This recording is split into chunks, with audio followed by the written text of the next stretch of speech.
ako na po magtatapon ng kalat na pinagkainan namin.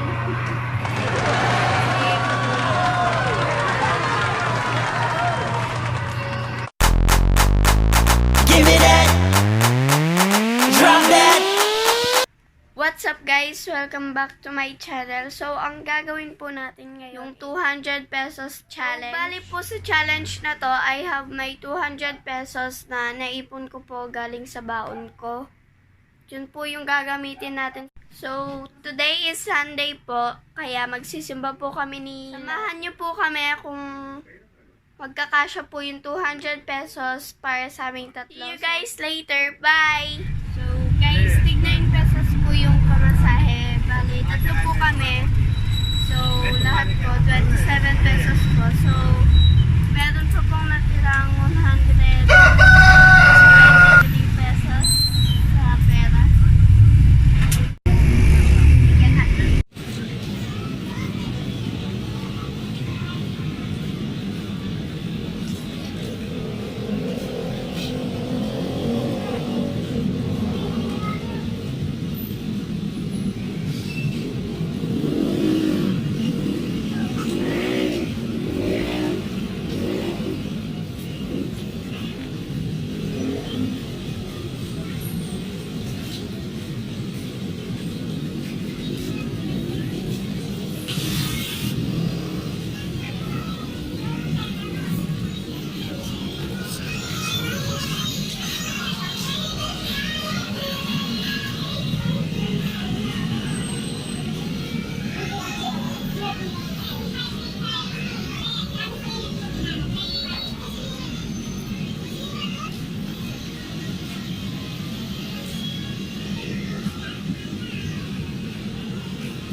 Sumakdo.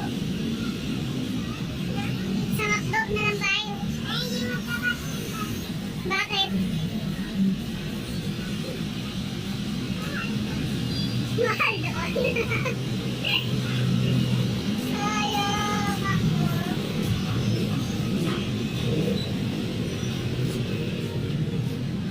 So, saan tayo niyan?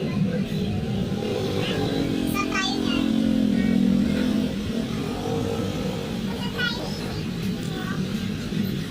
Layo ng city walk.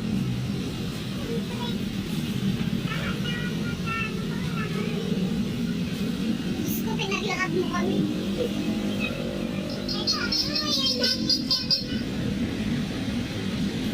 Kaya nga 200 pesos sa akin.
Dahil sa budget ko niya 200 pesos, nahihirapan ko siyang pumili ko anong kakainin niya.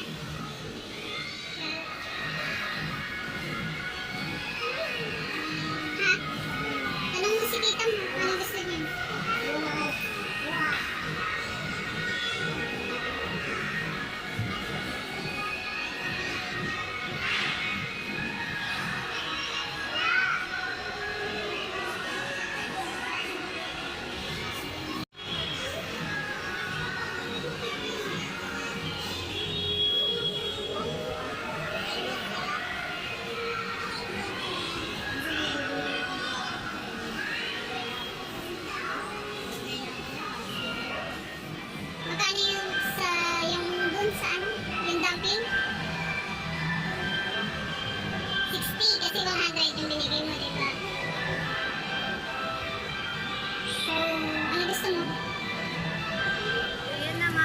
kakatapos lang po ng misa.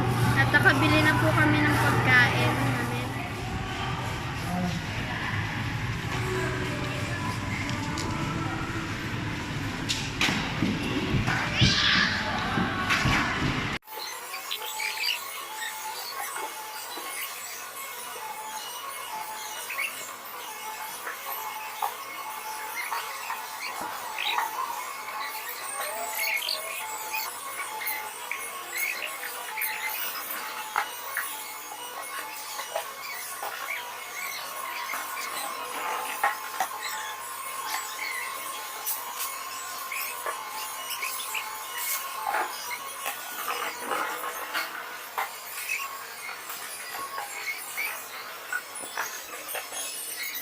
So, ayan guys, tapos na po kaming kumain.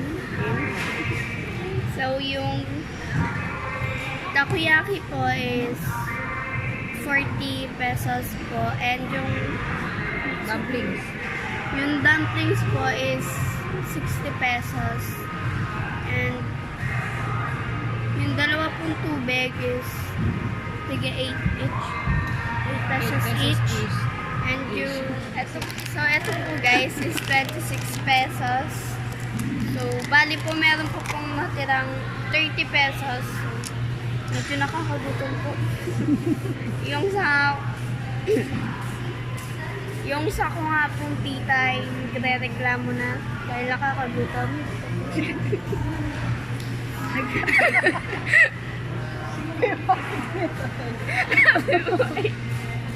So, yun na nga guys. So, dito po sa natirang 30 pesos is gagamitin po namin yung 27 pesos para po sa pamasahe namin pa uwi. So po, meron din pong natirang 3 pesos. Dadagdag ko na lang po to sa ipon ko. Mag-ipon po ako ulit. Na din po nagtatapos yung 200 pesos challenge. So, bali, kakagutom po siya. Thank you guys for watching. Subscribe. Don't forget to turn on your post notification and give this video a like. Share para mapanood din ng mga friends nyo. So, thank you guys for watching. Bye.